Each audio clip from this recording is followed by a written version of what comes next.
जय राधा माधव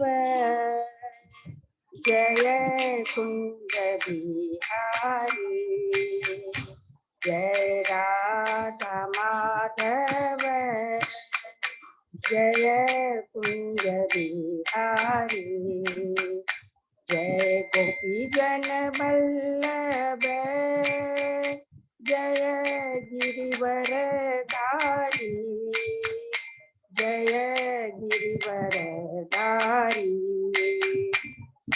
यशोदानंदन ब्रज जन रंजन, यशोदानंदन ब्रज जन रंजन, यमुना तीर बनचारी, जय राधा माधव जय कुंज बिहारी, हरे कृष्णा कृष्णा कृष्णा हरे हरे, हरे राम राम राम हरे हरे, हरे कृष्णा कृष्णा कृष्णा हरे हरे, हरे राम राम राम हरे हरे, हरे कृष्णा कृष्णा कृष्णा हरे हरे, हरे राम राम राम हरे हरे, गोविंद बोलो हरि गोपाल बोलो, गोविंद बोलो हरि गोपाल बोलो, राधा रमन हरि गोविंद बोलो, राधा रमन हरि गोविंद बोलो, जय राधा माधव जय राधा केशव राधे, जय राधा गोविंद राधे, जय राधा दामोदर राधे, जय राधा श्याम सुंदर राधे, जय राधा केशव केशव, जय जगन्नाथाय बलदेवा, जय सुभद्रा, जय गौरांगिताय जय गौरांगिता, जय जय प्रभुपाद,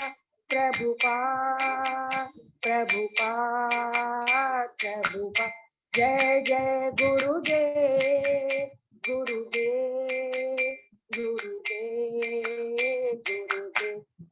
जय जय निताई बोल, हरि बोल, हरि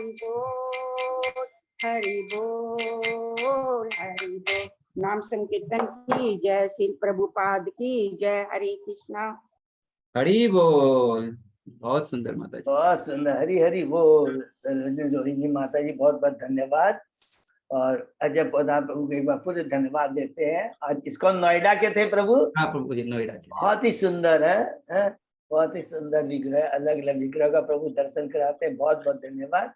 और सभी भक्तों ने अवश्य अच्छा कीर्तन किया होगा। अभी हम लोग मंगलाचरण करते हैं। ओम अज्ञानतिमिरान्धस्य ज्ञानांजन शलाकया चक्षुरुन्मीलितं येन तस्मै श्री गुरुवे नमः।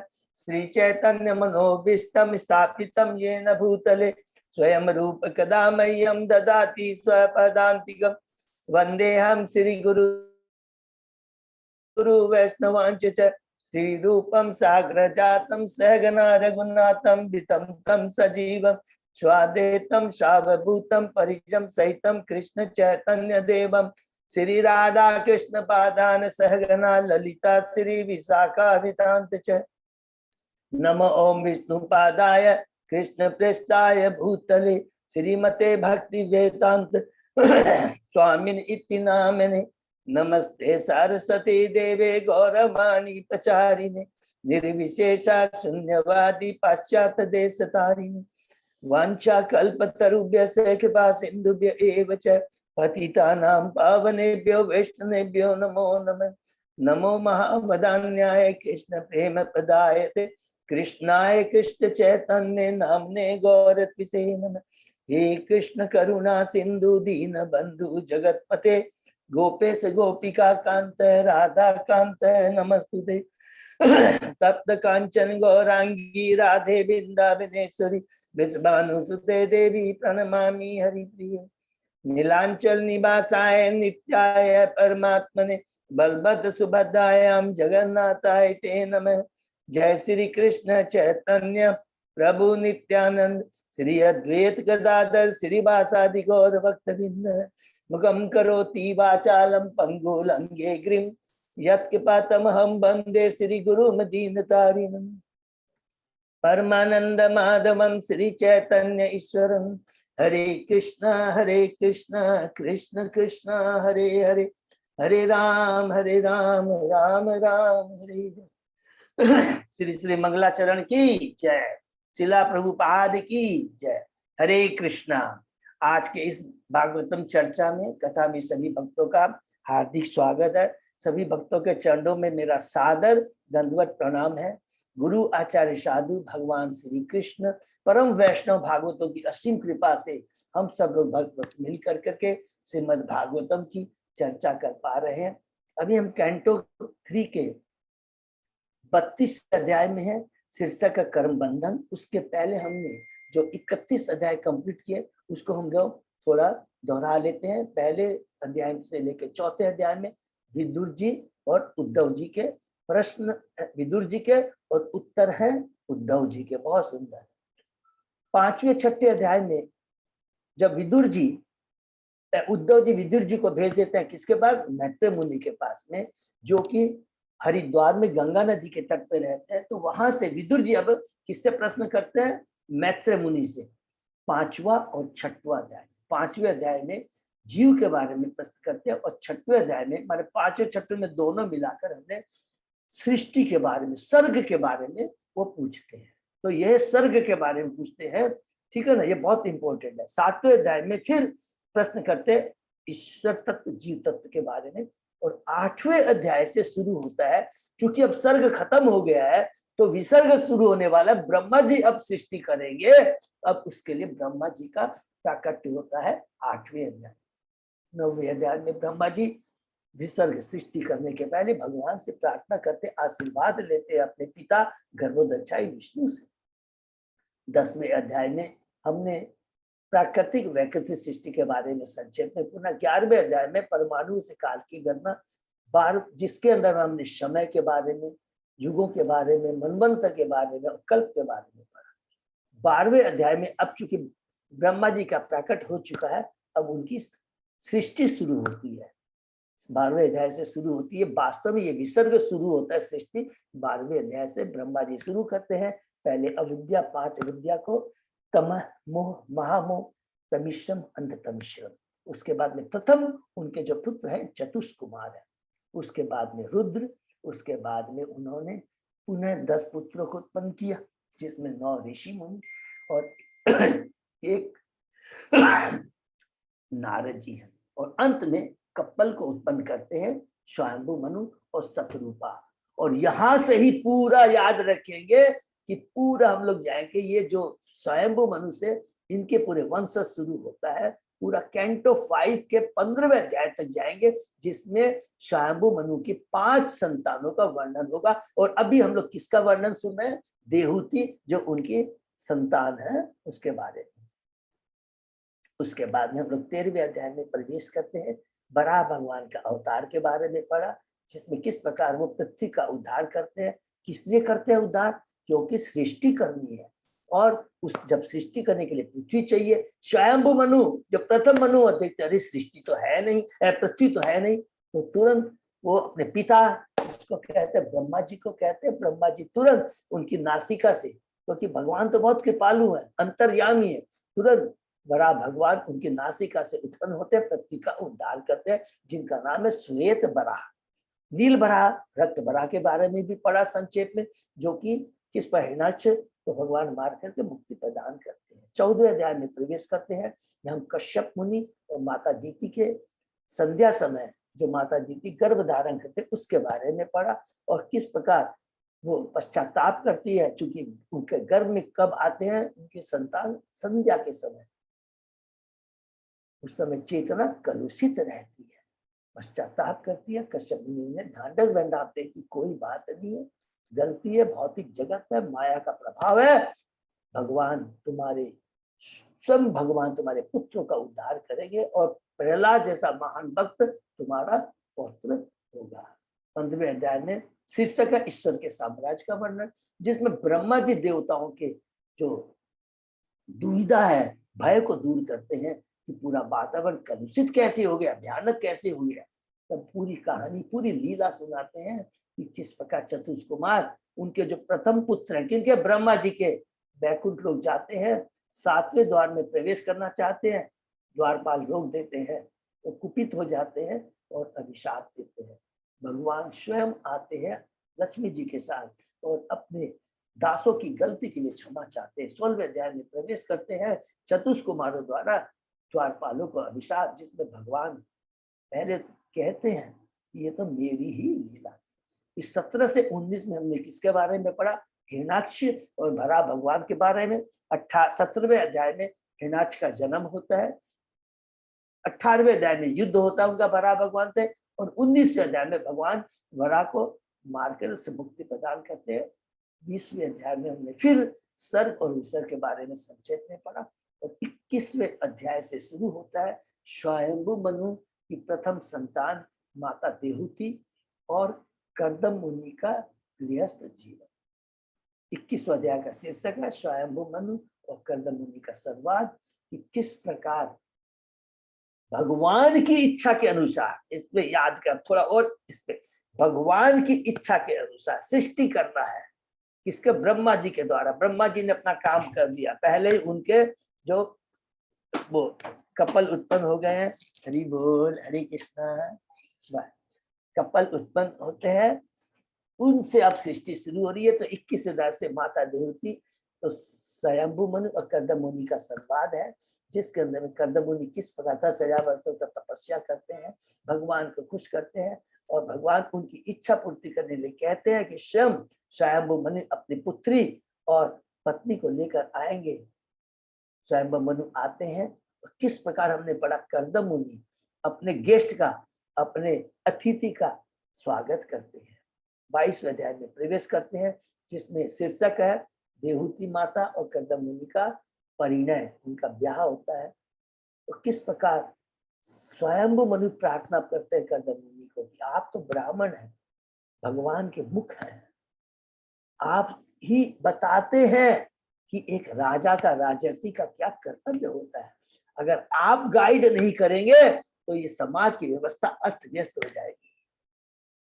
मेरी पुत्री आपके योग्य है, इसे स्वीकार कीजिए।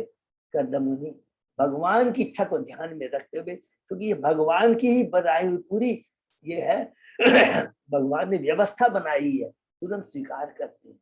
स्वयं मनु वापस चले जाते हैं। 23वें अध्याय में है देहूति माता का शोक, किस प्रकार देहूति अपने पति एक परम भक्त भगवान की सेवा करती है और उन्हें प्रसन्न करती है, और प्रसन्न करने के बाद में कर्दम मुनि कहते हैं कि तुम्हें भगवत प्रसाद दूंगा।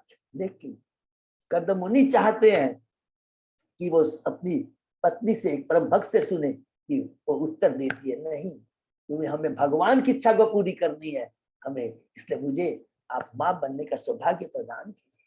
9 संतानें होती हैं, जिनका ब्याह ब्रह्मा जी के 9 पुत्रों से होता है।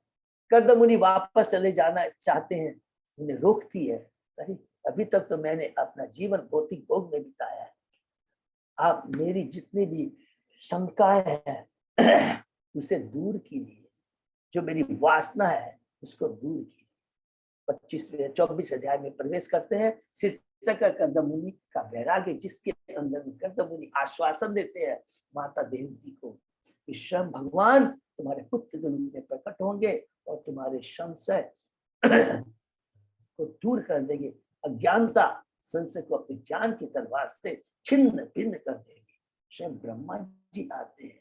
ब्रह्मा जी का आना स्वाभाविक है, क्योंकि भगवान स्वयं आ रहे हैं, कपिल भगवान। देखिए कितनी बड़ी बात है, इतनी बड़ा। तुरंत उसे आश्वासन देते हैं। फिर भगवान कर्दम मुनि भगवान कपिल से प्रार्थना करते हैं और उनसे अपना आभार प्रकट करते हैं कि आप जैसे, बताइए, बद्ध जीवों के घर में इतने महान भगवान स्वयं अवतार लिए।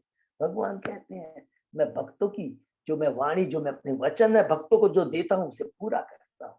ये बहुत बड़ी बात है। और मैं अपने ज्ञान की तलवार से माता की जितने संशय अज्ञानता को दूर कर। 25 अध्याय में हम प्रवेश करते हैं। बहुत ही सुंदर यहाँ से शुरू होता है कि अब स्वयंभू मनु है।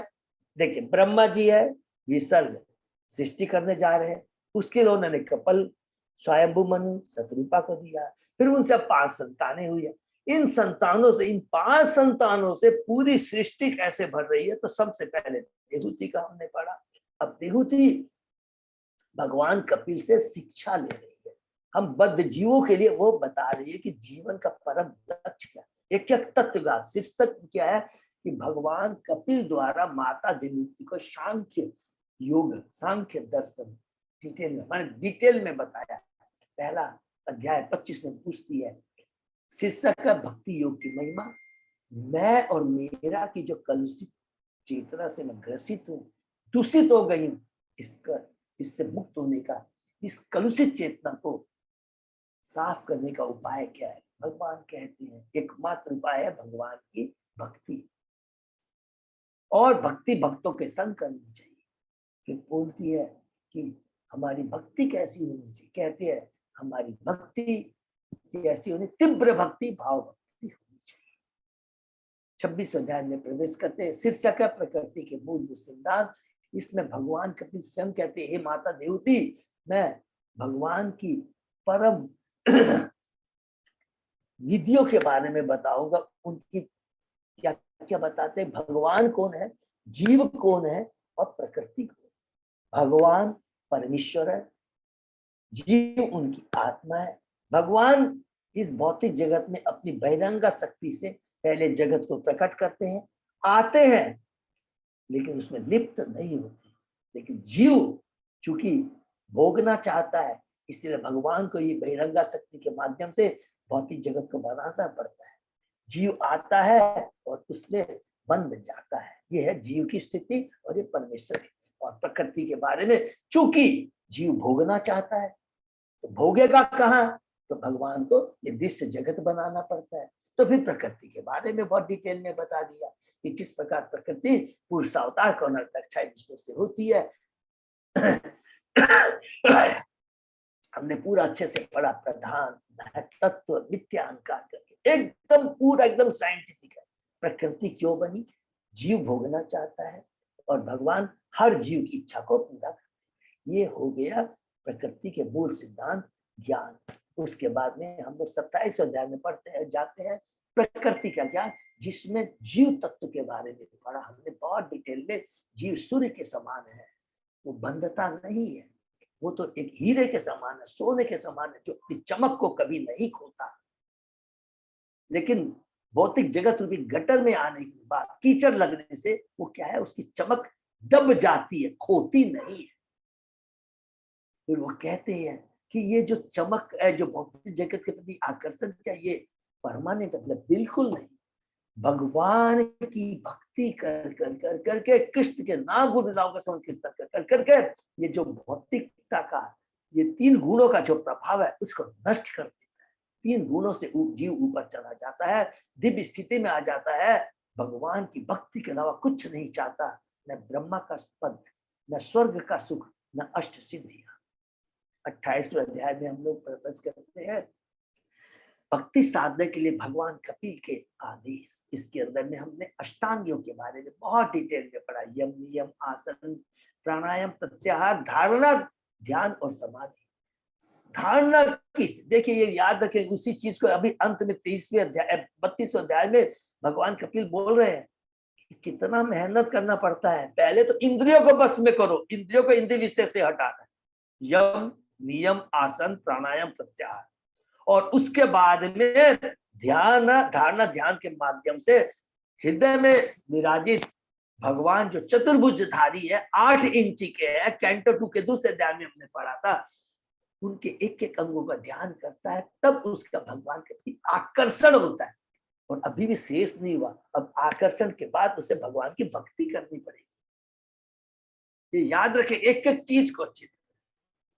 और यदि वो समाधि में चला जाता है तो उसका दुर्भाग्य है, भक्ति नहीं कर पाता है, तो उसे ब्रह्म ज्योति में विलीन होना पड़ता है। भगवान से जुड़ जाता है, भक्ति से जुड़ जाता है, तभी जाके भगवान का साक्षात्कार होता है। ये हमने पढ़ा। 29 अध्याय में हम प्रवेश करते हैं। शिष्टक भगवान कृष्ण द्वारा भक्ति की डिटेल में व्याख्या। 3 प्रश्न और देवमती माता पूछती है, मुझे भक्ति डिटेल में बताइए, काल के बारे में बताइए, और मुझे जन्म मृत्यु के जो चक्र उसके बारे में। भक्ति को डिटेल में बताते हैं, तमोगुणी, रजोगुणी और सतोगुणी। हरि बोल। तीनों गुणों से हमें ऊपर आना है। रजोगुणी, तमोगुणी और सतोगुणी से ऊपर आना। कौन सी भक्ति इसको कहते हैं? निर्गुणी। तो कई बार हमसे यदि कोई प्रश्न करता है, अरे भगवान के निर्गुण है, तो बोलेंगे नहीं, निर्गुण का मतलब है 3 गुणों से ऊपर। भौतिक गुण नहीं है, सत्वगुण रजो, 3 गुणों से ऊपर है, उसको बोलते हैं निर्गुण भक्ति। उसके लिए हमें विधि विधानों का नियत भक्ति के अंग लिखा है, भक्ति के अंग का पालन करना है, जिसके अंदर में हमें वर्णाश्रम नियत अपने कर्म करने हैं, मिनिमम अहिंसा करनी है, अहिंसा करनी है, सॉरी, और भगवान की पूजा करनी है, अर्चना करनी है, और हमें गुरु के एसोसिएशन में आके, गुरु की शरण में आके भक्ति करनी है। और जब भक्ति करके हम भक्ति में आ जाते हैं, फिर दीनों पर दया करनी है, अर्थात प्रचार कार्य करना है। जो अज्ञानी है उनको भक्ति में लाना है, और भक्ति करते समय अपराध न हो जाए। अपराध क्या है? अज्ञानता न रहे। अज्ञानता वो क्या है? जो कनिष्ठ भक्त में होता है, क्या मैं ही भगवान का भक्त नहीं, सभी जीवों में भगवान परमात्मा के रूप में है। ये याद रखना, ये सभी भगवान के अंश हैं। भगवान सभी का कल्याण चाहते हैं, लेकिन चेतना के अनुसार हमारा व्यवहार अलग अलग होना चाहिए। एक ये हमने पढ़ा, और दूसरा क्या पढ़ा, बहुत इंपॉर्टेंट पाया, अपि चेत सुदुराचारो भस्ते मामन्य भाव। अर्थात अगर किसी भक्त में कोई दोष लग जाए माया के भाव से, तो क्या है, उससे दूर रहना चाहिए। जब तक उसका रोग नहीं खत्म हो जाए, छुआछूत का रोग हो गया है, तो तब तक उससे दूरी बनाए रखना चाहिए, लेकिन घृणा नहीं करनी चाहिए। देखिए दोनों में फर्क है, याद रखेंगे, बहुत इंपॉर्टेंट है। इसलिए गीता के 90 अध्याय का 30वां श्लोक को याद रखेंगे तो सारा कंसेप्ट क्लियर हो जाएगा। इसलिए बताया, इसलिए हमने पूरा डिटेल में पढ़ा कि चेतना के अनुसार पेड़ पौधों से लेकर करके भगवान का जो परम वैष्णव भक्त होता है, उसकी चेतना क्या जैसी होती है, उसी के साथ उससे व्यवहार करना चाहिए और सम्मान करना चाहिए। उसके बाद में हमने काल के बारे में पढ़ा, बहुत डिटेल में पढ़ा काल के बारे में, कि भगवान स्वयं ही काल है। काल की गति से ही सारा भौतिक जगत में क्रियाएं होती है। काल किसी को नहीं छोड़ता है।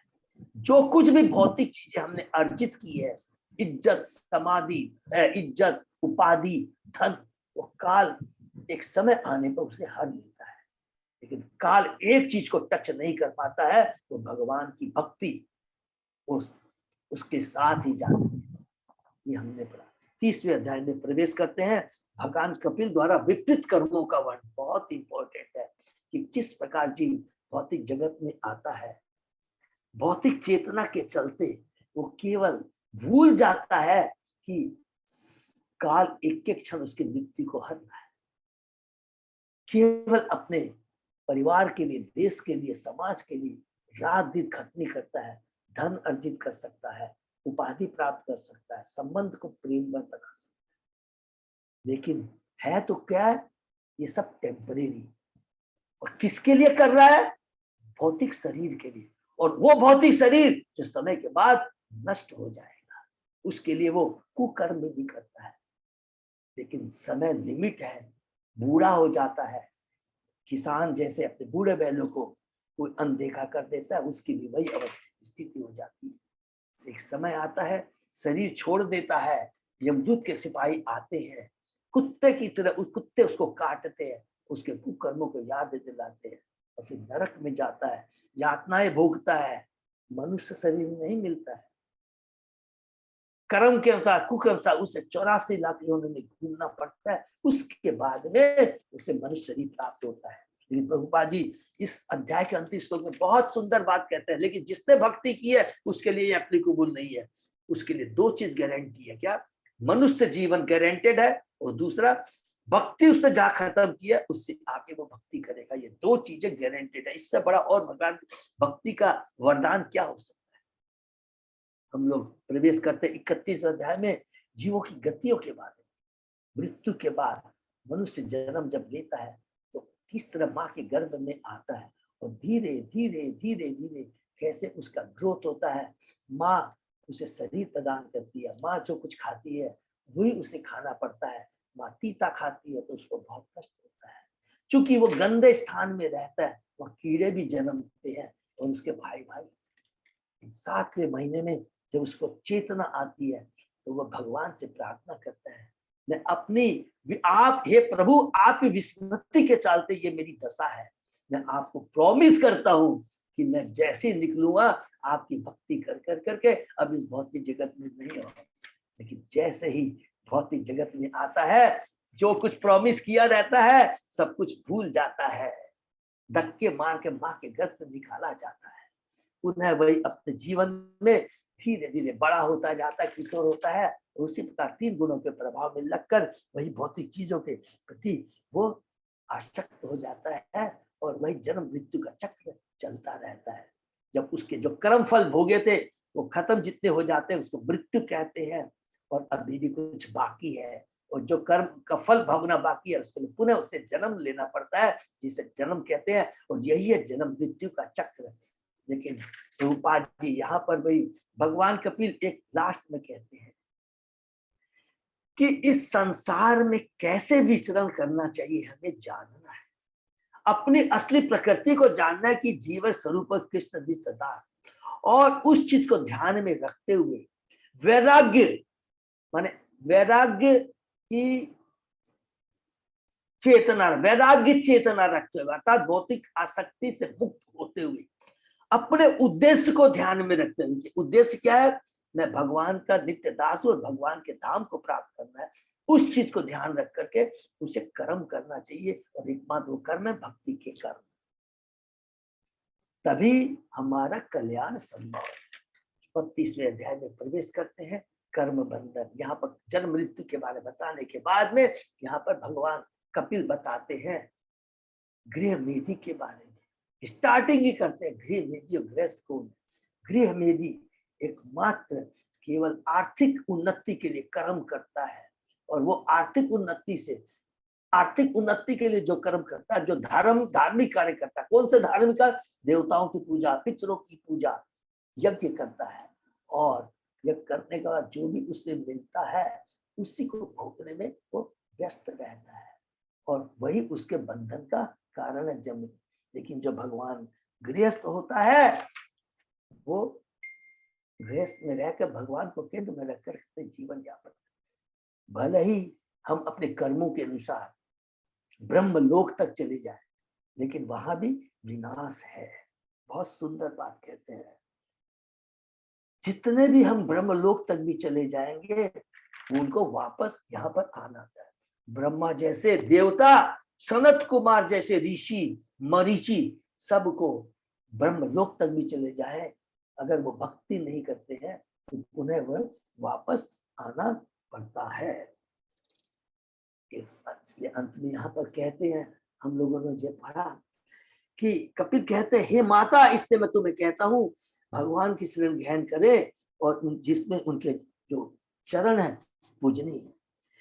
कृष्ण की शरण ग्रहण करने से सभी प्रकार की दोनों इच्छाएं पूरी हो जाती है, हमारी भौतिक अर्थात भोग जो भी धन है और भगवान की भक्ति दोनों ही मिल जाते। इससे बड़ी बात, इतना इंपॉर्टेंट इस बातें जो कि भगवान कपिल कहते हैं, ये बहुत इंपॉर्टेंट बात कहते हैं।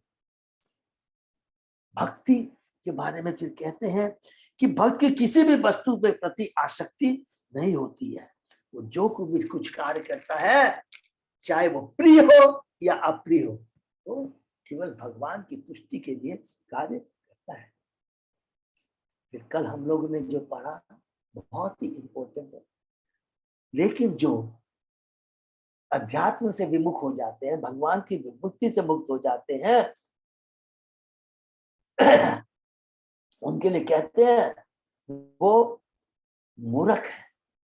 वो भगवान को क्या है, पहला समझते हैं। दो चीज लिखा है कि भगवान का भौतिक शरीर है, भगवान एक साधारण आदमी है। ऐसी कल्पना के कारण वे माया के वशीभूत होकर अज्ञानता में पड़ते रहते हैं, जबकि भगवान स्वयं कहते हैं क्या, मुझसे श्रेष्ठ कुछ भी नहीं है, मत परतरम न अन्य किंचित धनंजय। बहुत इंपॉर्टेंट श्लोक कल हमने डिस्कस किया था, 7वें अध्याय का 7वां श्लोक है। भक्त भगवान से ही सारा ब्रह्मांड प्रकट हुआ है। क्या भक्त माने कहते हैं कि ये पूरा कपिल कहते हैं कि जो मूर्ख होते हैं मुझे भौतिक समझते हैं नंबर 1, फिर बताते हैं कौन सी याद है, अपनी प्रकृति के बारे में बताते हैं। याद रखो, ये जो ब्रह्मांड, ये भौतिक जगत है, ये मेरे द्वारा ही माने पुरुषा अवतार द्वारा प्रकट हुआ है। और ये सारी चीजें, यह पूर्ण ज्ञान उस व्यक्ति को प्राप्त होता है जिसमें श्रद्धा, स्थिरता, पूर्ण विरक्ति से मेरी भक्ति में लगा रहता है, जो सदा भगवान के विचार में निरंतर लीन रहता है, जो भौतिक संगति से दूर रहता है। 3 चीज बोलते हैं, भौतिक संगति से दूर रहता है, मेरी भक्ति में, मेरे में श्रद्धा रखता है, मेरी भक्ति करता है, तब उसको क्या होता है, पूर्ण ज्ञान प्राप्त होता है। मनुष्य को चाहे प्रत्यक्ष भक्ति से हो या दार्शनिक शोध से हो, एक ही गंतव्य की खोज करनी होती है, और वह है भगवान। और यहाँ पर आके भगवान अंत में हम लोग ने जब पढ़ा, बताते हैं ज्ञान योग के बारे में, ध्यान योग के बारे में इतना सुंदर डिटेल में रिपीट करते हैं। जो लोग चिंतन तथा योगाभ्यास जैसी अन्य विधियों का सहारा लेते हैं, उन्हें कष्ट मिलता है। इसको नोट कर लेंगे, उसका मार्ग अत्यधिक कष्टप्रद होता है, जबकि भक्ति का मार्ग बहुत ही सरल है और सबके लिए पॉसिबल है। 2 चीज याद रखिए, भक्ति का कंपेयर किया ज्ञान योग से, ध्यान से। भक्ति का मार्ग इतना सरल है और सबों के लिए पॉसिबल है, लेकिन ज्ञान योग का मार्ग सबके लिए पॉसिबल है, जिसमें कितने कष्ट होते हैं। ध्यान योग का पॉसिबल है, यम नियम आसन हमने पढ़ा, इसलिए कहते हैं कि हमें खाली भक्ति ही करनी चाहिए। जिस प्रकार, फिर हमने उदाहरण पढ़ा, जिस प्रकार दूध का वास्तविक स्वाद आंख, नथुनों या कानों से न लेकर जीभ से किया जाता है, उसी तरह मनुष्य परम सत्य का आनंद केवल एक ही मार्ग द्वारा प्राप्त कर सकता है, वो है भक्ति। हमने 2-3 एग्जाम्पल पढ़े, याद रखेंगे। एक तो दूध का एग्जाम्पल कि जीभ से स्वाद लेंगे, उसमें ही रियल दूध का स्वाद आता है। फिर हमने दूसरा एग्जाम्पल पढ़ा पहाड़ी का।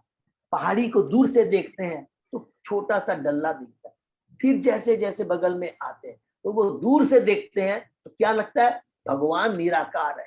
ये इसकी तुलना किसी गई है, जब हम दूर से देखते हैं पहाड़ी को, इसकी तुलना किसी की गई है, सब लोग नोट करेंगे, ब्रह्म से, कि ब्रह्म का, कि ब्रह्म, अरे भगवान तो कुछ निराकार है। फिर और बगल में आते हैं तो परमात्मा की तुलना करते, अरे नहीं पहाड़ी है, पहाड़ी तो बड़ी है, उसमें पेड़ पौधे भी कुछ दिखाई दे रहे हैं, ये परमात्मा का ज्ञान होगा। लेकिन किसके बारे में स्टडी कर रहे हैं, पहाड़ी के बारे में।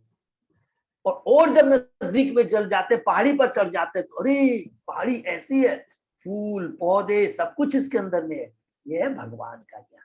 तो जितना धीरे धीरे जाएंगे बगल में उतना। उसी का रेल का भी, ट्रेन का भी एग्जाम्पल हमने पढ़ा है।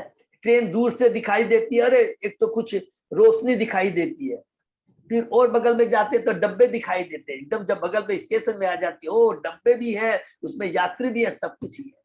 तो पूर्ण ज्ञान किसमें है, जब एकदम नजदीक में आ जाते हैं। तो भगवान के जब एकदम नजदीक में आएंगे तब भगवान का साक्षात्कार होगा और पूर्ण ज्ञान होगा। अतः भक्ति के बिना न तो ज्ञान योग न अष्टांग योग सफल हो सकता है, और कृष्ण तक पहुंचे बिना आत्म साक्षात्कार के सिद्धांतों का कोई चरम लक्ष्य नहीं होता। यहाँ तक हमने पढ़ा था। एकदम लास्ट श्लोक में भगवान कपिल ने एक ही चीज स्टेब्लिश किया कि भक्ति ही करनी चाहिए। ज्ञान योग, ध्यान योग, कष्टदायक है, सबके लिए पॉसिबल नहीं है।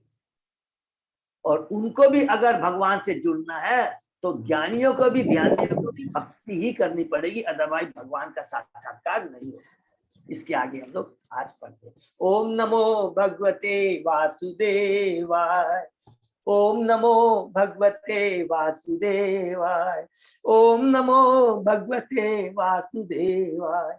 नारायण नमस्कृत्य नरं चैव नरोत्तमं देवी सरस्वती व्यासं ततो जयम् उदीरये। नष्टप्रायेषु अभद्रेषु नित्यं भागवत सेवया, भगवती उत्तम श्लोके भक्ति भवति नैष्ठिकी। आराधयो भगवान ब्रजेश तनय ततधाम वृंदावनम, रमया काचित् उपासना व्रजवधू वर्गेण्य कल्पिता। श्रीमद्भागवतम प्रमाणम प्रेमापुमर्तो महान, श्री चैतन्य महाप्रभो मतम इदम तत आदरो न पर। हरे कृष्ण कृष्ण कृष्ण हरे हरे, हरे राम राम राम हरे हरे। कैंटो 3 अध्याय 32 शीर्षक है कर्म बंधन। श्लोक नंबर 34 से है प्रभु। हाँ प्रभु जी। ओके, हम लोग सत्य हैं।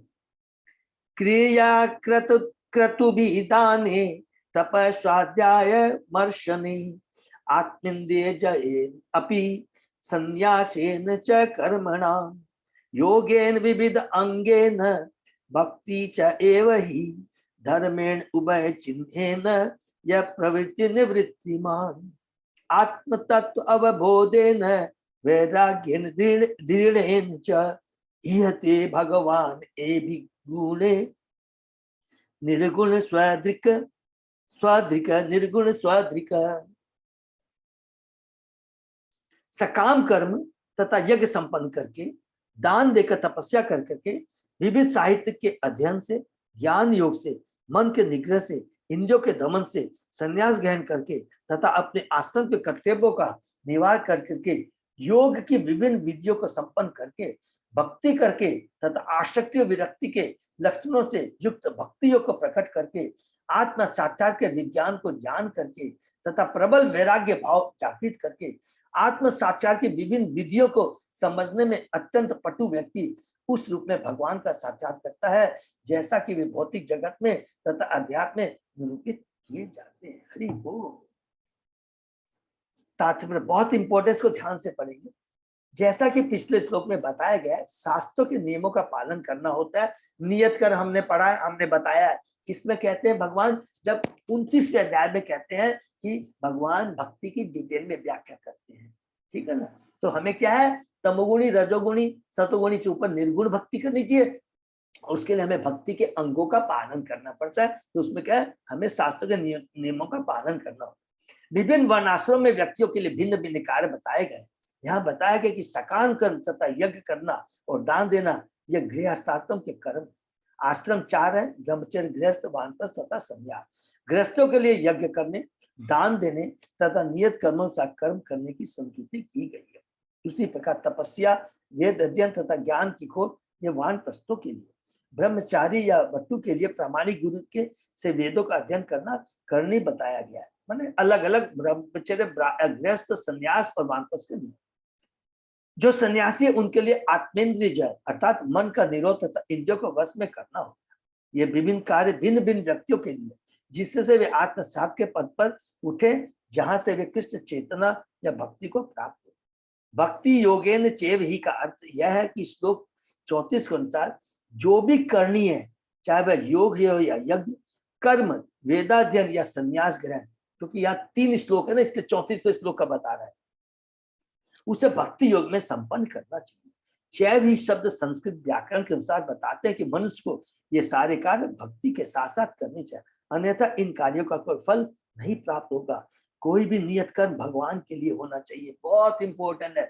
यहाँ पर लाके सब बता दिया कि अरे भाई, वेदों में जो कुछ भी लिखा हुआ है, वर्णाश्रम धर्म का पालन करना है, सब कुछ करना है, दान देना है, लेकिन कृष्ण को केंद्र में रख के कार्य करना चाहिए।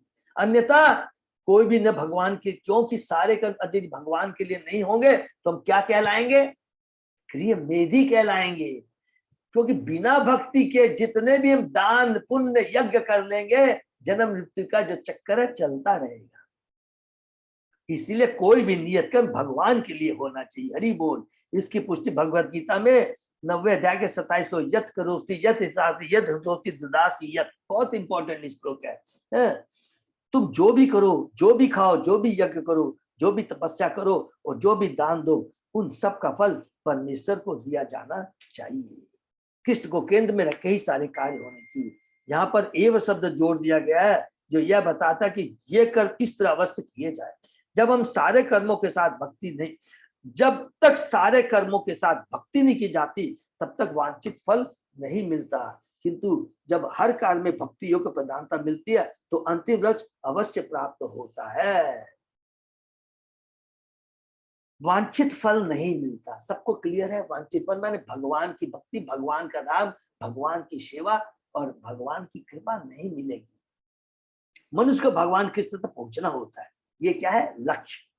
जैसा कि भगवद गीता में कहा गया, अनेकानेक जन्मों के बाद पश्चात मनुष्य परम पुरुष कृष्ण के पास पहुंचता है और यह जानकर उसकी शरण ज्ञान करता है कि वे ही सब कुछ है। भगवद गीता में भगवान यह भी कहते हैं, भुक्तारम यज्ञ तपसा, समस्त यज्ञों अथवा कठिन तपस्या का भुक्ता भगवान है। वह सारे लोकों का स्वामी है और प्रत्येक जीवात्मा का सखा है। भुक्तारम यज्ञ तपसाम सर्वलोक महेश्वरम, गीता के 5वें अध्याय का 29वां श्लोक। बहुत है, इसको क्या बोलते हैं? पीस फॉर्मूला, शांति श्लोक, बहुत इंपॉर्टेंट है।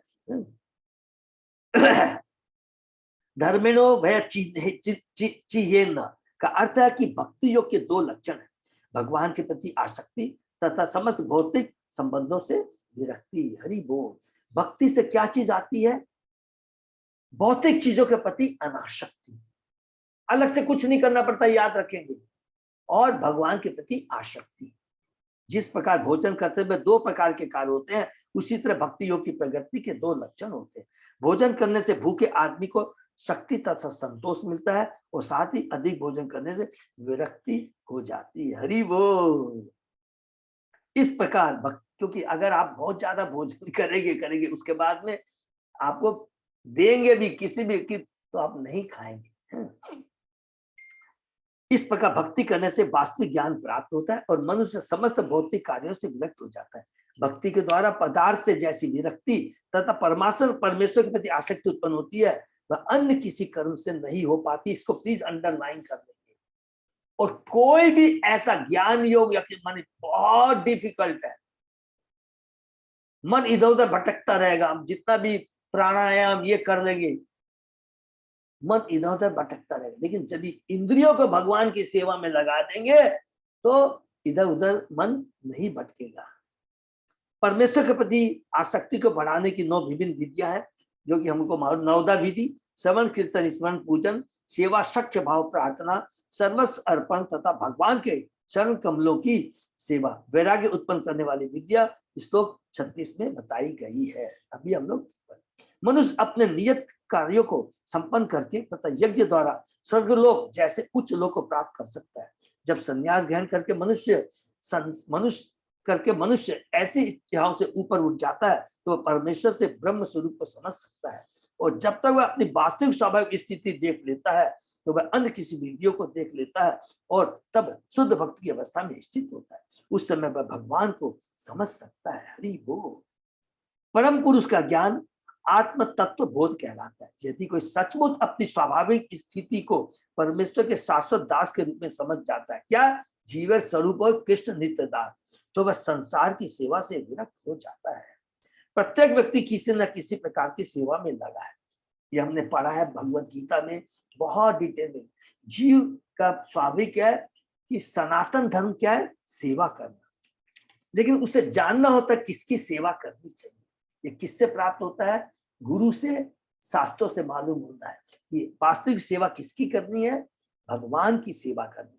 यदि वह अपनी स्वाभाविक स्थिति से परिचित नहीं होता तो वह अपने स्थूल शरीर, अपने परिवार, समाज या देश की सेवा में लगा रहता है। इसको भी अंडरलाइन करेंगे। अर्थात वो गृहमेधी हो जाता है। किंतु जो ही अपनी स्वाभाविक स्थिति देख पाता है, स्वदृढ़ करता है, जो देखने में समर्थ है। देखने में समर्थ मीन्स जिसको आध्यात्मिक दृष्टि मिल जाती है। जब तक भौतिक आवरण का परत रहता है वो देखने, ये भौतिक आंखों से नहीं देख सकते। गुरु के शरण में जाकर के गुरु ज्ञान जो देता, भक्ति रूपी ज्ञान की आंखों से हम देख सकते हैं। इसी को वास्तविक देखना बोलते हैं। जब तक मनुष्य भौतिक गुणों से युक्त है और शास्त्र अनुमोदित अपने कर्म करता रहता है तो वह उच्च लोक को जा सकता है, जहाँ के अधिष्ठाता देव, सूर्य देव, चंद्र देव, वायुदेव, ब्रह्मा तथा शिव जैसे भगवान के भौतिक स्वरूप होते हैं। याद रखेंगे, जैसे भगवान के भौतिक स्वरूप होते हैं, ये सब सारे देवता भगवान के भौतिक स्वरूप हैं, उनका भौतिक शरीर है। भौतिक कर्मों से मनुष्य केवल ऐसे देवताओं तक ही पहुंच पाता है, जैसा कि भगवद गीता में कहा गया, जानती देवव्रता देवान पितृयांति पितृव्रता। जो लोग देवताओं पर अनुरक्त है और अपने नियत कर्म करते हैं, वे देवताओं के धाम तक पहुंच सकते हैं। इस तरह मनुष्य पितृ लोग जा सकता है। इसी तरह जो व्यक्ति अपने जीवन की वास्तविक स्थिति समझता है, वह भक्ति ग्रहण करता है और भगवान का साक्षात्कार करता है। भगवान बार बार एक ही चीज को रिपीट करके के हमें यहाँ पर बताते हैं। ठीक है, सबको क्लियर हो गया? हमें शास्त्रों के अनुसार कार्य करना है, लेकिन मेन चीज क्या है? कृष्ण को केंद्र में रख के सारे कार्य करने। प्रावोचम भक्ति योगस्य स्वरूपम ते चतुर्विधम कालस्य च अव्यक्त गते यो अंतर्धावती जंतुषु। हे माता, आपसे मैं भक्ति योग तथा चारों आश्रमों में इसके स्वरूप की व्याख्या कर चुका हूँ। मैं आपको यह भी बता चुका हूँ कि शाश्वत काल किस तरह अदृश्य रहकर जीवों का पीछा कर रहा है। कि मैं तुमको बता चुका हूँ कि जो भी भौतिक जगत में जो कुछ भी है हम देखते हैं, जो शाश्वत काल है, अदृश्य रहकर के हमें मालूम नहीं पड़ता कि एक एक क्षण काल हमारी आयु को हर रहा है। जो कुछ भी हमारे पास में है, धीरे धीरे वो काल उसको सबको हर लेगा। भक्ति योग वह प्रधान नदी है जो परम सत्य स्वरूप सागर की ओर बह रही है, और यहाँ पर वर्णित अन्य सारी विद्या उसकी सहायक नदी है। भगवान कपिल भक्ति योग की महत्ता का सार संक्षेप दे रहे हैं। भक्ति योग 4 विभागों में बटा है। 3 तो प्रकृति के गुणों के रूप में है, तथा चौथा अध्यात्म जो गुणों से अच्युत है, माने निर्गुण। भक्ति गुणों के साथ मिलकर संसार का कारण है, किंतु कर्म फल की इच्छाओं से रहित तथा ज्ञान योग के लिए प्रयासों से रहित भक्ति दिव्य भक्ति है। ज्ञान योग, ध्यान योग सबसे ये ऊपर है भगवान की भक्ति। जीवस्य संस्कृति वही अविद्या कर्म निर्मिता याशु अंग प्रविशम आत्मा न वेद गतिम आत्मन। अज्ञान में किए गए कर्म अथवा अपनी वास्तविक पहचान की विस्मृति के अनुसार जीव के लिए अनेक प्रकार का अस्तित्व होता है। हे माता, यदि कोई इस विस्मृति में प्रविष्ट होता है तो वह यह नहीं समझ पाता कि उसकी गति का अंत कहाँ होगा। अरे बोल, ये बहुत इंपॉर्टेंट स्लोग है, प्लीज इसको नोट कर लेंगे। जब तक भगवान की विस्मृति रहती है, हम जो भी कार्य करते हैं हमको खुद को ही नहीं मालूम है कि मेरा डेस्टिनेशन क्या होगा। लेकिन जैसे हम भगवान की भक्ति से जुड़ते हैं, अर्थात गुरु से जुड़ते हैं, तो गुरु बता देता है क्या तुम कौन हो, भगवान कौन है, हमारा भगवान से क्या संबंध है, और हमारा जो पूरा खोया हुआ संबंध कैसे स्थापित कर सकते हैं, और लक्ष्य क्या है, भगवान की भक्ति कैसे पा सकते हैं। लेकिन जब तक भगवान की विस्मृति रहेगा, हमको खुद को नहीं मालूम है कि हमारा क्या होगा, उसकी गति का अंत कहाँ होगा, खुद नहीं जानता। जो कोई इस भव सागर में प्रवेश करता है उसके लिए उसमें से निकल पाना कठिन होता है। अतः भगवान स्वयं आते हैं या अपना प्रामाणिक प्रतिनिधि भेजते हैं, और भगवद गीता तथा इसमें भागवत जैसे शास्त्र पीछे छोड़ जाते हैं, जिससे अज्ञान के अंधकार में भटकते जीव इन उपदेशों, साधु पुरुषों एवं गुरुओं का लाभ उठा सके और इस तरह से मुक्त हो सके। जब तक जीव को साधु पुरुषों, गुरु या कृष्ण की कृपा प्राप्त नहीं होती, तब तक इस संसार के अंधकार से निकल पाना संभव नहीं होता। अकेले अपने प्रयास तो यह सर्वथा दुष्कर है, इसको नोट कर लेंगे। बिना गुरु के कृपा के हम भक्ति नहीं कर सकते, भगवान को नहीं जा सकते, भक्ति से नहीं जुड़ सकते। गुरु का बहुत महत्व है, भक्तों का संग बहुत जरूरी है। न एतत् खलाय उपदिशेत न अविनीताय करहिचित न स्तब्धाय न भिन्नाय न एव धर्म ध्वजाय च।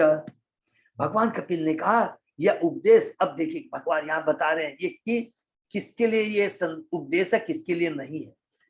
कपिल भगवान कहते हैं यह उपदेश उन लोगों के लिए नहीं है जो ईर्ष्यालु है, अविनीत है या दुराचारी है, नहीं यह उपदेश दंभी और गंभीरों के लिए है। अरे वो न लोलुपाय उपदिशेत न गृह आरूढ़ चेतसे न अभक्ताय च में जातु न मत भक्त द्विषाम अपि। यह उपदेश न तो उन लोगों को दिया जाए जो अत्यंत लालची है और गृहस्थ जीवन के प्रति अत्यधिक आसक्त है, न ही अभक्तों को और भगवान के प्रति इच्छा रखने वालों को दिया जाए। ये इसमें हमने नाम अपराध में भी हमने पढ़ा है। जो लोग नौवा नाम अपराध, जो लोग सदैव अन्य जीवों को हानि पहुंचाने की योजनाएं बनाते रहते हैं, वे कृष्ण भक्तों को समझने के अधिकारी नहीं है और वे भगवान की दिव्य भक्ति के प्रदेश में प्रविष्ट नहीं हो सकते। साथ ही कुछ ऐसे स्वार्थी शिष्य होते हैं जो अत्यंत कृत्रिम रूप से गुरु के प्रति विनीत बने रहते हैं। वे भी नहीं जान पाते कि कृष्ण भक्ति क्या है। ऐसे व्यक्ति जो अन्य संप्रदाय में दीक्षित होने के कारण भक्ति को भगवान तक पहुंचने का एक सापद स्थिति नहीं समझते, वे भी कृष्ण भक्ति को नहीं समझ सकते। हमारा अनुभव कि कुछ विद्यार्थी हमारे पास, बहुत ध्यान से पढ़ेंगे, हमारा अनुभव कि कुछ विद्यार्थी हमारे पास तो आते हैं किंतु किसी विशेष प्रकार का मताज्ञ होने के कारण वे हमारा साथ छोड़कर वीराने में खो जाते हैं। वस्तुतः कृष्ण भक्ति किसी संप्रदाय का धर्म नहीं है, यह तो परमेश्वर तथा उसके साथ अपने संबंध को जानने की शिक्षण विधि है। कोई भी इस आंदोलन में बिना किसी भेदभाव के सम्मिलित हो सकता है, कोई भी आ सकता है। क्यों लिखा है गीता के अंदर में, भागवतम में, चेतन में कहीं भी नहीं लिखा धर्म के बारे में, केवल एक ही बात लिखी गई है आत्माओं के बारे में। सभी भगवान की आत्मा, इसलिए कोई भी आ सकता है, ये बहुत इंपॉर्टेंट है। और इसीलिए गीता पूरे वर्ल्ड में, अमेरिका, लंदन, जापान में किसने हुई कि प्रभुपाद जी ने स्टेब्लिश किया। मैं किसी धर्म की बात नहीं करता हूँ, ये तो धर्म तो केवल विश्वास है, मैं तो उस परम धर्म की बात करता हूँ जो सारे जीवों के लिए एप्लीकेबल है। क्या सभी भगवान की आत्माएं हैं, इसलिए सबके लिए ये है। किंतु कुछ लोग ऐसे भी हैं जो अन्य प्रकार से अनुभव करते हैं। अतः यह श्रेयकर होगा कि ऐसे लोगों को कृष्ण भक्ति के ज्ञान का उपदेश न दिया जाए। नाम अपराध का नौवा नाम अपराध। सामान्यतः भौतिकवादी व्यक्ति किसी नाम, यश तथा लाभ के पीछे लगे रहते हैं। अतः यदि कोई इन कारणों से कृष्ण भक्ति करना चाहकर फिर भक्ति करता है तो वह इस दर्शन को कभी नहीं समझ सकता। ऐसे व्यक्ति धर्म को सामाजिक अलंकरण के रूप में ग्रहण करते हैं। विशेषतः कलयुग में वे किसी सांस्कृतिक संस्थान में केवल नाम कमाने के लिए प्रवेश करते हैं, माने पाखंडी। ऐसे लोग भी कृष्ण चेतना के दर्शन को नहीं समझ सकते। यदि कोई सांसारिक वस्तु के लिए लालची न भी हो किंतु यदि गृहस्थ जीवन के प्रति अत्यधिक आसक्त है तो वह भी कृष्ण भक्ति को नहीं समझ सकता। गृह मेधी ऊपर के ऐसे लोग भले लालची न लगे किंतु वे अपनी पत्नी, बच्चों तथा परिवार की उन्नति के प्रति अत्यधिक आसक्त है। यदि कोई ऐसा व्यक्ति हो जो उपस्थित दोषों से कलमशग्रस्त न हो तो भी यदि वह भगवान की सेवा में रुचि नहीं रखता या अभक्त है तो वह कृष्ण चेतना के दर्शन नहीं। हरि बोल। प्रभुपाद जी ने सब कुछ बता दिया। सकाम कर्मी है, मायावादी है, ज्ञानी भी यदि है, अगर भगवान की भक्ति नहीं किया है तो वो कृष्ण चेतना में नहीं जा सकता है। ध्यानी भी है, वो नहीं भगवान को समझ सकता, भगवान से नहीं जुड़ सकता। सद्धानाय भक्ताय विनीताय अनसूय सुनवे भूतेषु कृत्रमैत्राय शुश्रूषा अभिरताय च। ऐसे श्रद्धालु भक्त को उपदेश दिया जाए जो गुरु के प्रति सम्मानपूर्ण, द्वेष न रखने वाला, समस्त जीवों के प्रति मैत्री भाव रखने वाला हो तथा श्रद्धा और निष्ठा पूर्वक सेवा करने के लिए उत्सुक हो। इसको देखिए याद करेंगे, श्रद्धा तथा निष्ठा पूर्वक सेवा करने के लिए उत्सुक हो। सेवा भाव बहुत जरूरी है, अदरवाइज वो ज्ञानी बन जाएगा। केवल याद रखेंगे, भक्ति नहीं मिलेगी, सेवा भाव बहुत जरूरी है। वही जात विरागाय शांत चीताय दियताम निर्मत्सराय शुचये यस्य अहम प्रेषयाम प्रिय। गुरु द्वारा यह उपदेश ऐसे व्यक्ति को दिया जाए जो भगवान को अन्य किसी वस्तु से अधिक प्रिय मानते हैं। हरि बोल। जो किसी के प्रति द्वेष नहीं रखते, जो पूर्ण शुद्ध चित्त है और जिन्होंने कृष्ण चेतना की परिधि से बाहर विराग उत्पन्न कर दिया है। प्रारंभ में कोई भी भक्ति की उच्चतम अवस्था को प्राप्त नहीं होता। देखिए कितनी बड़ी बात है। प्रारंभ में कोई भी भक्ति की उच्चतम अवस्था को प्राप्त नहीं होता। यहाँ भक्त का अर्थ उस व्यक्ति से है जो भक्त बनने के लिए सुधारवादी विधियों को स्वीकार करने में हिचकता नहीं। हरि बोल। और प्रभुपाद जी ने कहा जो जन्म लेते हैं सारे शूद्र हैं, सारे शूद्र हैं, लेकिन जो भगवान से जुड़ते हैं, गुरु से जुड़ते हैं, चाहे वो किसी भी घर में जन्म लिया, चाहे वो चंडाल का हो या शूद्र का हो, सभी शूद्र हैं। लेकिन किसी भी घर में, चाहे वो ब्राह्मण के घर में है, वैश्य के घर में है, क्षत्रिय घर में, अगर भगवान से नहीं जुड़ता तो सारे शूद्र हैं। खाली जन्म से नहीं होता, कर्म से होता है। भगवत भक्त बनने के लिए मनुष्य को गुरु बनना पड़ता है और उससे भक्ति विषय प्रगति के विषय में जिज्ञासा करनी पड़ती है। प्रतिपाठ है तदिति प्रणिपादे परिप्रस्थेन सेवया। भक्ति में प्रगति करने के 64 भक्ति कार्य हैं, जिनमें से कुछ है भक्त की सेवा, जप विधि के अनुसार पवित्र नाम का जप, विग्रह पूजन, श्रीमद् भागवत भगवत को सिद्ध रूप से सुनना और ऐसे पवित्र स्थान में रहना जहाँ भक्ति में विघ्न न पड़े। जो इन 5 प्रमुख कार्यों को करता है वह भक्त है। रूप गोस्वामी ने 64 में से ये 5 मुख्य लोगों के बारे में किया और भगवान की असीम कृपा है, हम यहाँ पर सब भक्त बैठे हैं, इन 5 चीजों को कर रहे हैं।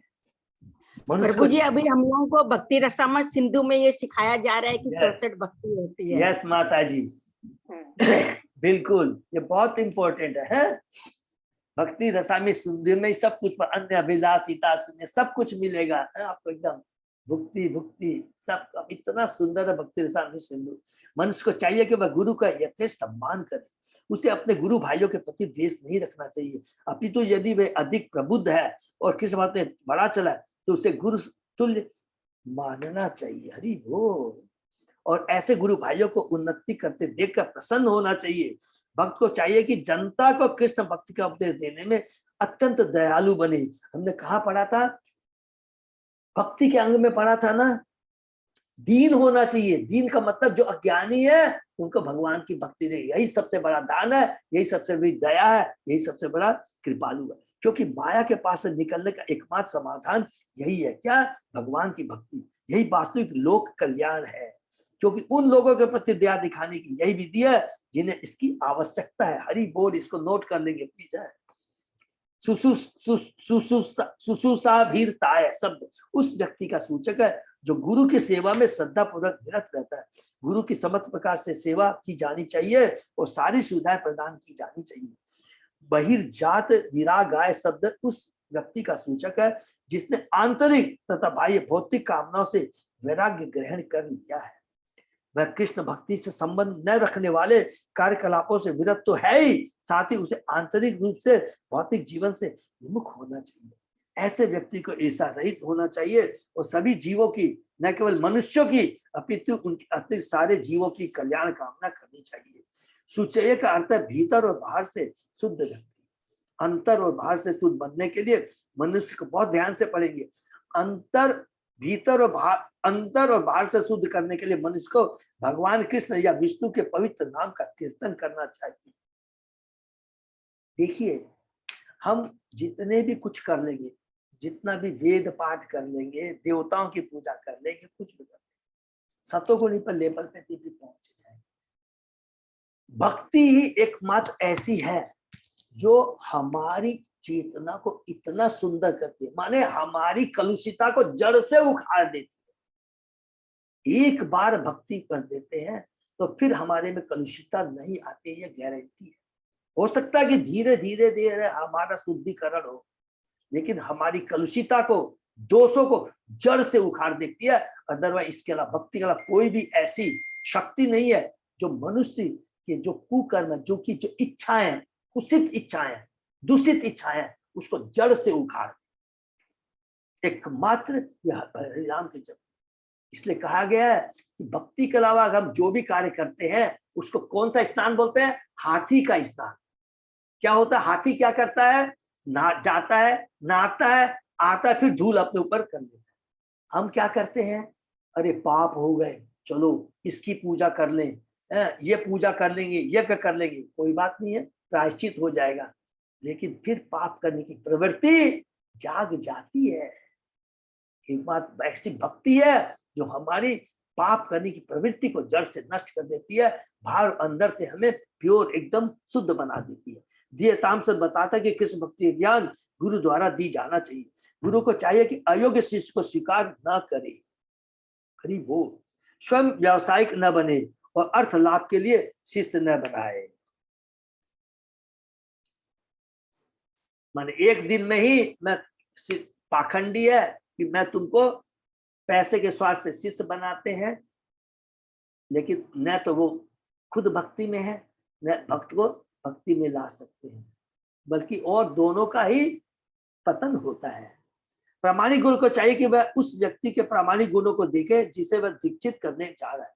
अयोग्य व्यक्ति दीक्षित न हो। गुरु अपने शिष्य को इस तरह प्रचित करे कि भविष्य में उसके जीवन का उद्देश्य एकमात्र भगवान है। जो प्रामाणिक गुरु होता है, इसको ऐसे शब्द में बोलेंगे, वो कभी भी ऐसा नहीं करेगा जिसमें वो जानता है कि अभी वो से माने दीक्षा लेने के लायक ना हो, अभी वो भक्ति करने वाला लायक है नहीं। इन दोनों श्लोकों में भक्त के गुणों की पूरी व्याख्या है, जिससे इन श्लोकों में वर्णित समस्त गुणों का विकास कर लिया, वह पहले से भक्ति पद को प्राप्त है।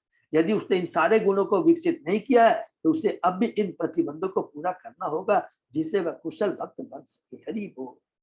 या इदम श्रुणुयात अम्ब श्रद्धया पुरुष सकृत यो वा अभिदते मच्चित शाही एति पदवीं च में। जो कोई श्रद्धा तथा भक्ति पूर्वक एक बार मेरा ध्यान करता है, मेरे विषय में सुनता तथा कीर्तन करता है, वह निश्चय ही भगवान के धाम को वापस जाता है। हरि बोल। ये अंतिम श्लोक और कंप्लीट कर रहे हैं भगवान कपिल माता देवहूति को। क्या वर्ड बोलते हैं?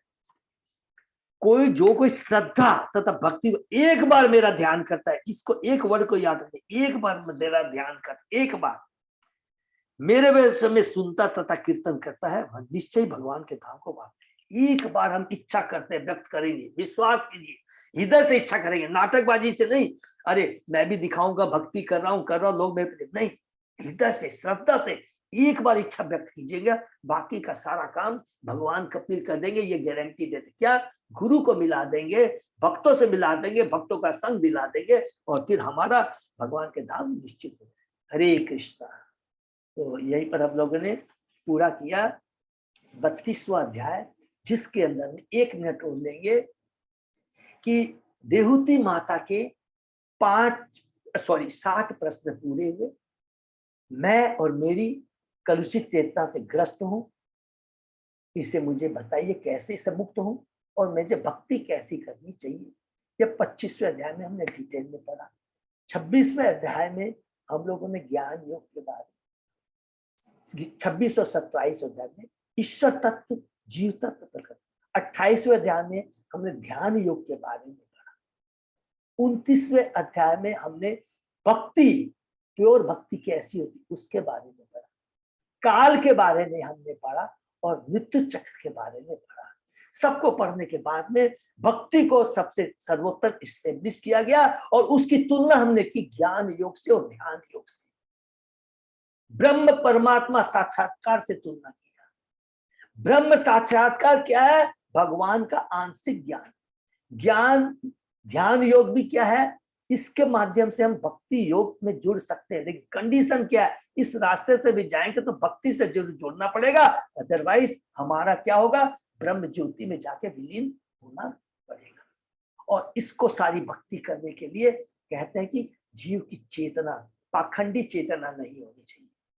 जो भगवान से घृणा करते हैं, नंबर 1, जो नाटकबाजी करते हैं केवल समाज में दिखाने के लिए कि मैं भक्ति करना हूं, भगवान अंतर्यामी देखते हैं, उनको कभी भक्ति नहीं मिलती। इसके विपरीत अगर एक हम जीव कोई भी क्वालिफिकेशन, श्रद्धा है, हृदय में श्रद्धा है, वास्तव में श्रद्धा है, और एक बार भगवान का नाम लेते हैं श्रद्धा के साथ।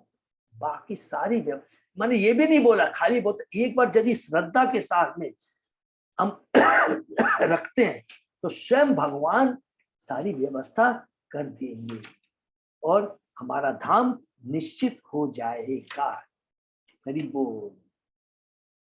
एक बार हम लोग समाप्त देते हैं, किसी का कोई प्रश्न है तो यह खत्म होता है, माता देहूति के प्रश्न खत्म होते हैं और ये अंतिम अध्याय है जिसमें अब माता देहूति भगवान कपिल को विदा देना है, खुद को विदा लेना है और विदा देने के पहले कितना सुंदर भगवान की प्रार्थना करती है, ग्लोरीफाई करती है कि जिस प्रकार कुंती महारानी करती है, भगवान हस्तिनापुर से द्वारका जाने वाले हैं और कुंती महारानी किस प्रकार देवती माता ही वैसे भगवान को ग्लोरीफाई करती है, जो कि हम लोग नेक्स्ट क्लास में पढ़ेंगे। हरे कृष्णा। हरे कृष्णा। दंडवत हरि प्रणाम बोल प्रभु जी, बहुत सुंदर। तो ने ये बहुत भगवान दंडवत प्रणाम प्रभु जी, दंडवत प्रणाम। ये भगवान गुरु आचार्य की बहुत बड़ी कृपा है कि ये सांख्य योग का दर्शन देवती माता और भगवान कपिल का कितना सुंदर है, देवती माता। और आगे हम पढ़ेंगे इतना। अब नेक्स्ट हम लोग प्रार्थना करेंगे, उसके बाद में चौथे अध्याय में जाएंगे। अभी डिटेल में समय नहीं है, पढ़ेंगे नेक्स्ट। अभी 4 जन और बाकी रह गए हैं स्वयंभू मनु का, बस इतना याद रखिए। कौन कौन? आकृति, प्रसूति, 2 पुत्रियां और 2 पुत्र, उत्तानपाद और प्रियवत। हरि बोल। तो चौथे कैंटो के अंदर में हम लोगों को और 3 संतानों के बारे में पढ़ेंगे। 5वां जो संतान है लास्ट प्रियवत, वो 5वें कैंटे में आएगा। तो जब चौथे कहते हैं उत्तानपाद में पढ़ेंगे तो स्वतः सबको याद हो गया कि ध्रुव महाराज की कथा आएगी, क्योंकि उनके पुत्र है। हरे कृष्णा। एकदम सिस्टमेटिक हम लोग जा रहे हैं, कहीं भी कंफ्यूजन नहीं रहेगा।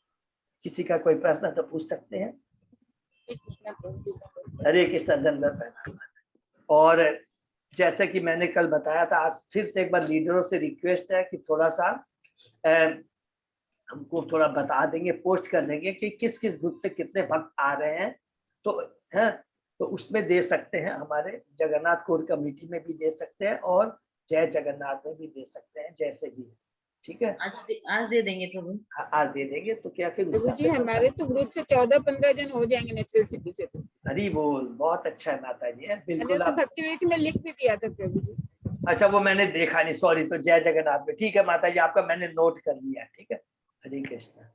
और हमारे अजय पोदार प्रभु को भी आप बता सकते हैं। अजय प्रभु तो बहुत सिस्टमेटिक में तुरंत बता देते हैं, टोटल प्रभु इतना हो गया, बहुत सेवा करते हैं। थैंक यू सो मच, सबको बहुत बहुत धन्यवाद। यही विराम देते हैं। हरे कृष्ण। बहुत बहुत धन्यवाद। तो फिर आज का सेशन विराम करते हैं, परसों सुबह फिर मिलते हैं। हरे कृष्ण।